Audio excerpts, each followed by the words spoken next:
3, 2, 1, record. Halo para tetangga, selamat datang di Satan Host Channel. Pada playlist ini, kalian sedang mendengarkan segmen Banting. Membawakan berita agak penting, tapi nggak penting amat. Untuk yang nggak paham industri musik bawah tanah. Di video ini kita akan membahas beberapa hal yang kami rangkum selama masa hiatus dalam video Top of Editorial Notes. Video ini berisi catatan-catatan yang kami rangkum pada sesi kali ini. Untuk kalian yang merasa tidak kuat menerima sindiran, silahkan skip video ini, karena video ini berisi banyak kata-kata satir yang akan kami ucapkan.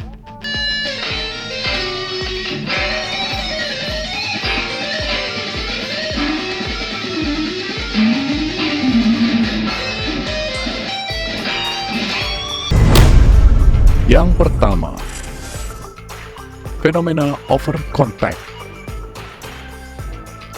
Fenomena ini terjadi pada suatu acara, di suatu tempat, di kerajaan pukul saja, di mana terdapat suatu band hardcore melakukan over contact dengan penonton. Hal ini terlihat secara sengaja dan secara sadar dilakukan oleh salah satu personil band yang pada saat itu sedang melakukan aksi perform. Mungkin dari kalian sudah banyak yang melihat video tersebut, dan kejadian itu mendulang kontroversi.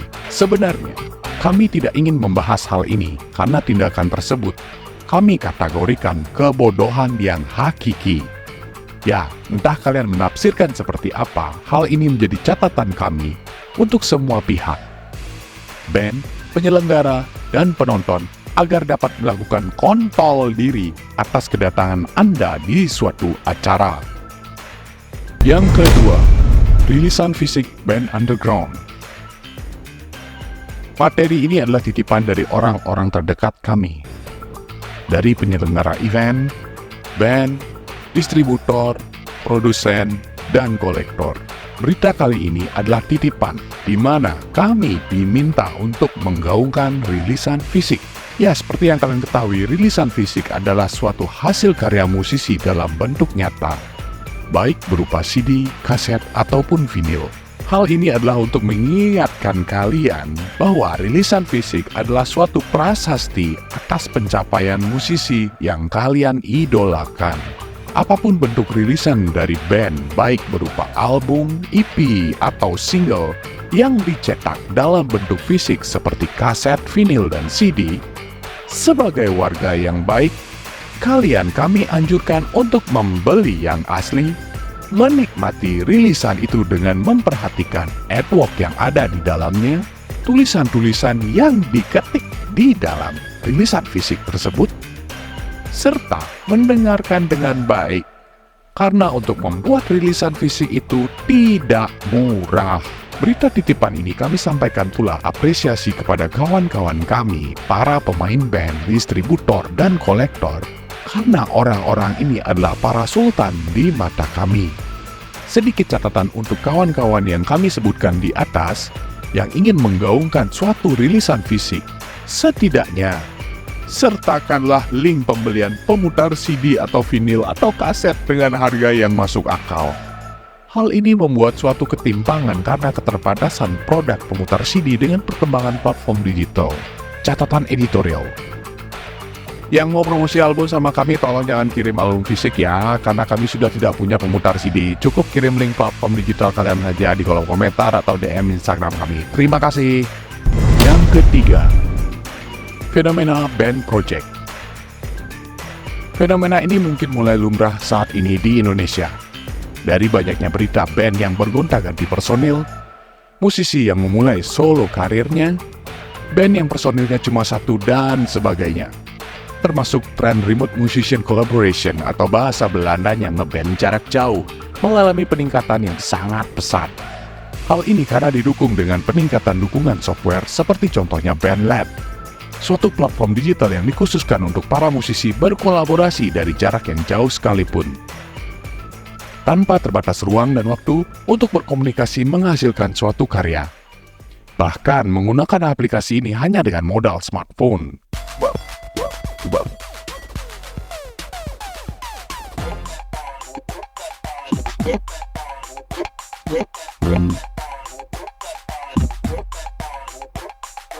shake that, shake that, shake that, shake that, shake that, shake that, shake that, shake that, shake that, shake that, shake that.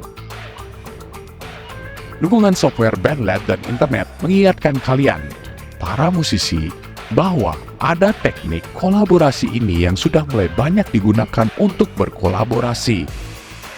Sekaligus sebagai catatan untuk para warga yang memiliki usaha di industri yang bersentuhan langsung dengan musisi untuk melakukan inovasi digital. Karena menurut pengamatan kami, terjadi peningkatan jumlah home recording yang dimiliki oleh perseorangan ataupun kelompok sebagai tempat untuk mereka berkarya. Yang keempat, band bawah tanah manggung di luar negeri. Kalau ngomongin genre musik, tentu akan panjang, terlebih kami bukan ahlinya. Yang jelas di mata kami, beberapa band underground Indonesia yang pernah manggung dan tur di luar negeri memiliki karismanya sendiri.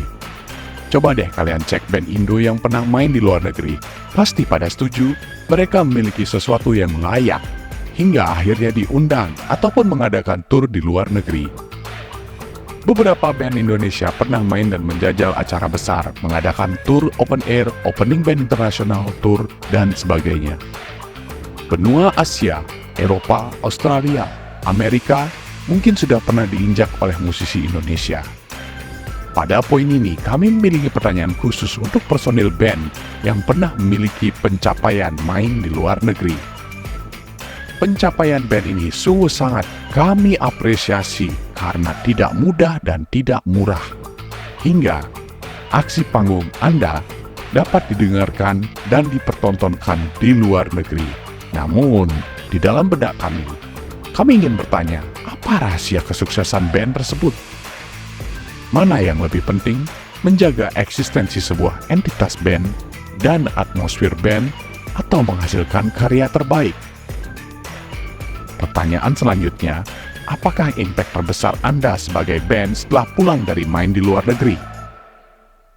Pertanyaan ini kami jadikan pertanyaan publik. Kalau kalian mau berkomentar, silahkan pakai bahasa yang baik ya. Yang kelima, editorial notes. Segmen ini adalah opini kami dan mungkin tidak menyenangkan bagi beberapa pihak. Jadi, kalau kalian baperan, skip dan tinggalkan video ini, karena ini adalah segmen terakhir. Kalau kalian mengikuti perkembangan musik, adanya perjalanan waktu yang secara langsung ataupun tidak menggeser industri musik dari era analog ke digital. Hal ini sedikit tidaknya mempengaruhi cara berperilaku manusia-manusia yang ada di industri musik. Sedikit cerita, pada era tahun 2000-an, jumlah video klip dari sebuah band terhitung sangatlah minim. Tidak ada dukungan sosial media, informasi terbatas dari pesan singkat yang disebarkan dengan menggunakan layanan SMS. Akibat panggung yang sedikit, jumlah band yang ikut serta menjadi banyak dan itu hal yang biasa terjadi. Namun sekarang banyak gig spot bertebaran dan I.O. yang sudah menggunakan jalur orang dalam. Dengan menggunakan nawa suatu acara, banyak band yang tidak menggunakan soft selling, yaitu melakukan pendekatan kepada para fans dengan cara yang lebih manusiawi. Maksud kami bertemu dengan komunitas secara langsung ya, menyampaikan untuk kehadiran pada suatu acara tersebut. Atau komunitasnya sekarang nggak ada ya? Kita bahas di video yang lain aja ya. Ya mungkin saja karena tuntutan ekonomi personil band, anggota fans, komunitas sibuk mencari nafkah sehingga hanya berfokus pada kerja. Dan band itu sendiri membuat karya yang terbaik untuk disajikan di atas panggung. Ya, hanya di atas panggung. Selebihnya pikirkan nanti. Kemudian muncullah rockstar syndrome yang akan dibawa keluar panggung. Rockstar syndrome bisa dialami oleh siapapun, baik musisi yang merasa sudah pernah main di event besar, I.O. yang sudah pernah mendatangkan band besar, dan para fans yang mungkin kenal dengan orang-orang di industri musik. Fenomena yang kami amati belakangan ini hanya catatan kami kepada para musisi, penikmat musik, dan event organizer. Untuk tetaplah hidup sebagai manusia, dan biarkan kami tetap menjadi setan. Karena jadi manusia, artinya kalian bisa membedakan otak dan kontol. Menjadi apapun kalian, attitude adalah suatu keharusan. Ada babi sok nasihatin. Buat kalian yang ingin bergesekan dengan industri musik bawah tanah, ada banyak profesi dan peluang usaha yang bisa kalian terapkan. Hal ini akan kami sampaikan di video selanjutnya. Oke, sekian catatan editorial kali ini. Dari banyaknya kami ngoceh, kalian yang nggak ngerti nggak usah komen. Karena akan semakin memperjelas tingkat SDM kalian rendah. Jangan lupa like, share, dan subscribe. Saya Pak Kades, mau ngentot. Sampai jumpa di video selanjutnya.